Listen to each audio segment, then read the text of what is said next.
کہ آپ اس معاشرے کے اس رویے کو دیکھیے کہ وہ مقام جس کو پیارے پیغمبر علیہ الصلاۃ والسلام نے اپنے لیے سعادت والا سمجھا، اس مقام کا ہمارے معاشرے میں لوگوں کے دلوں میں کتنا احترام باقی رہ گیا ہے۔ وہ بیچارے آخری الفاظ یہی کہتے ہوئے دنیا سے چلے گئے کہ مجھے کیوں مار رہے ہو، میں تو تمہارے بچے کو قرآن سکھا رہا تھا۔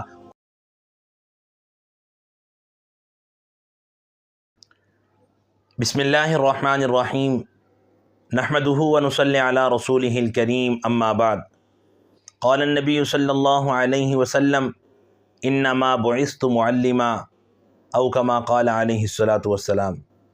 السلام علیکم ورحمۃ اللہ وبرکاتہ۔ پیارے پیغمبر علیہ الصلاۃ والسلام کا مبارک فرمان ہے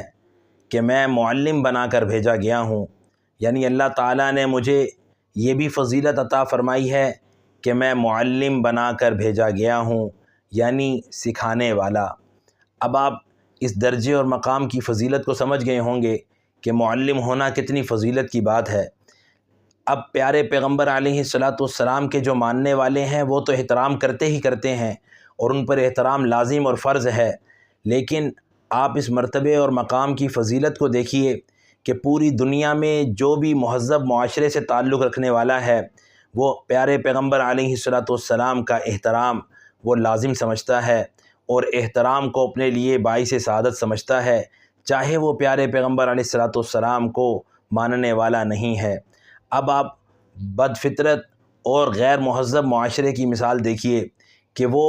اگر نہیں مانتا تو احترام بھی نہیں کرتا، صرف اپنی بد فطرتی اور بد مزاجی اور غیر مہذب ہونے کی وجہ سے۔ یہی ہمارے معاشرے کا المیہ ہے کہ آپ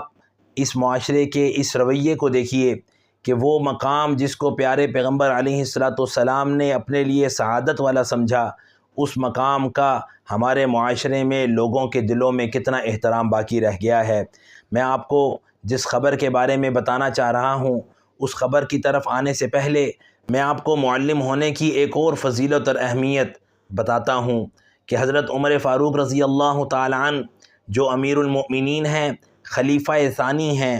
ان سے ان کی آخری عمر میں یہ پوچھا گیا کہ حضرت اللہ تعالیٰ نے آپ کو دنیا میں اتنی فضیلتیں عطا فرمائیں اور آپ کو خلافت کے منصب پر فائز کیا اور آپ کے بارے میں پیارے پیغمبر علیہ الصلاۃ والسلام نے دعائیں ارشاد فرمائیں اور آپ کے بارے میں پیارے پیغمبر علیہ الصلاۃ والسلام نے بہت سی خصوصیات ارشاد فرمائیں، آپ کو آدھی دنیا پر حکومت کرنے کا شرف حاصل ہوا، آپ نے دنیا میں اتنا کچھ حاصل کیا، ایسی کوئی خواہش جو آپ کے دل میں ہو کہ کاش وہ بھی پوری ہو جاتی، تو حضرت عمر فاروق رضی اللہ تعالی عنہ فرماتے ہیں کہ بس ایک خواہش ہے جو میرے دل میں ہے کہ کاش میں ایک معلم ہوتا، یعنی اللہ تعالیٰ مجھے ایک معلم کی فضیلت بھی عطا فرماتے۔ اللہ اکبر کبیرہ،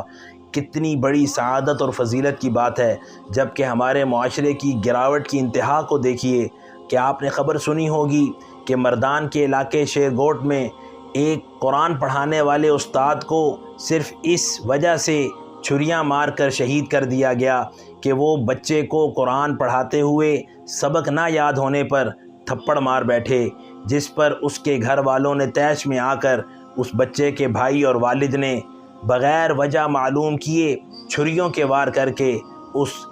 مظلوم اور بے بس قاری صاحب کو، جو کہ ایک علم کے درجے پر فائز تھے اور بہت بڑے عالم بھی تھے اور حافظ بھی تھے، قاری بھی تھے، بے دردی کے ساتھ چھریاں مار کر شہید کر دیا۔ وہ بیچارے آخری الفاظ یہی کہتے ہوئے دنیا سے چلے گئے کہ مجھے کیوں مار رہے ہو، میں تو تمہارے بچے کو قرآن سکھا رہا تھا۔ اور ان ظالموں نے بات کا بھی احساس نہ کیا کہ یہ ہمارے بچے کے استاد ہیں۔ اب آپ دیکھیے کہ جس بچے کے سامنے اس کے استاد کو صرف اس وجہ سے کہ انہوں نے تھپڑ مار دیا اصلاح کے طور پر، چھریاں مار کر شہید کر دیا، وہ بچہ معاشرے میں کیا تربیت لے کر جائے گا اور ان لوگوں کا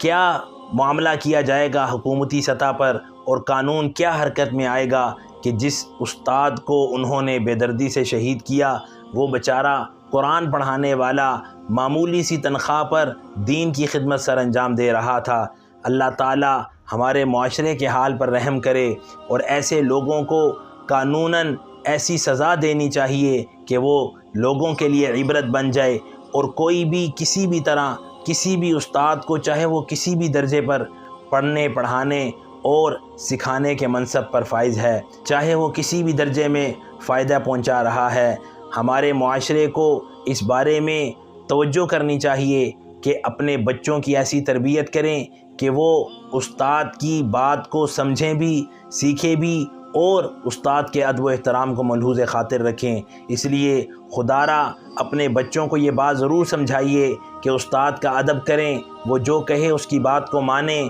اور استاد کچھ بھی کہے جو شریعت کے دائرہ کار میں ہو اس پر عمل کریں، اور استاد کی نافرمانی سے بچیں۔ اور بڑوں کو بھی چاہیے کہ جن کے پاس بچے بھیج رہے ہیں دل سے ان کی قدر اور ان کی عزت کریں۔ کہیں ایسا نہ ہو کہ پڑھانے والے دل برداشتہ ہو کر اپنے اس منصب کو چھوڑ کر کسی اور طریقے سے اپنے گھر کا ذریعہ معاش چلانا شروع کر دیں۔ اس کا سب سے بڑا نقصان ان کی ذات کو نہیں بلکہ ان لوگوں کو ہوگا جن کے بچے ان سے فائدہ حاصل کر کے معاشرے میں ایک اچھا فرد بن کر ابھر سکتے تھے۔ وہ بیچارے جہاں اپنا یہ نقصان کریں گے کہ اپنے پروفیشن کو چھوڑ کر کوئی دوسرا کام مجبوراً اختیار کریں گے، اس حد تک تو ان کو نقصان ہوگا، لیکن زیادہ نقصان معاشرے کا ہے کہ وہ اس استاد سے فائدہ حاصل کیے بغیر جہالت کی زندگی گزارنے پر مجبور ہو جائیں گے، اور پھر آگے آنے والی نسلیں جن تک دین نہیں پہنچ پائے گا وہ پیچھے جو چلے گئے ہیں، گزر گئے ہیں پہلے،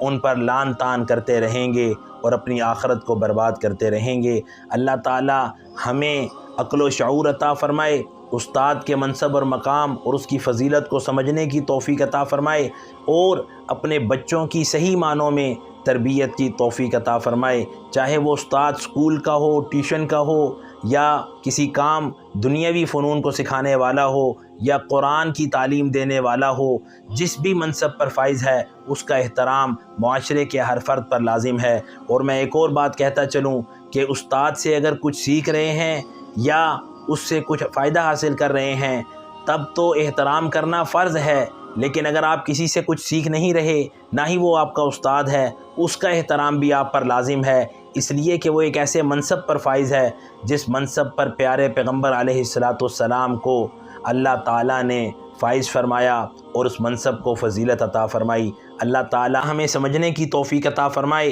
اور ایسے پیغامات جو معاشرے کی اصلاح اور بہتری کے لیے ہوں انہیں جتنا زیادہ ہو سکے عام کرنے کی، پھیلانے کی، شیئر کرنے کی توفیق عطا فرمائے، اور معاشرے میں ایک اچھا کردار ادا کرنے کی توفیق اور سعادت عطا فرمائے۔ اللہ تعالی ہم سب کا حامی و ناصر ہو، آمین یا رب العالمین۔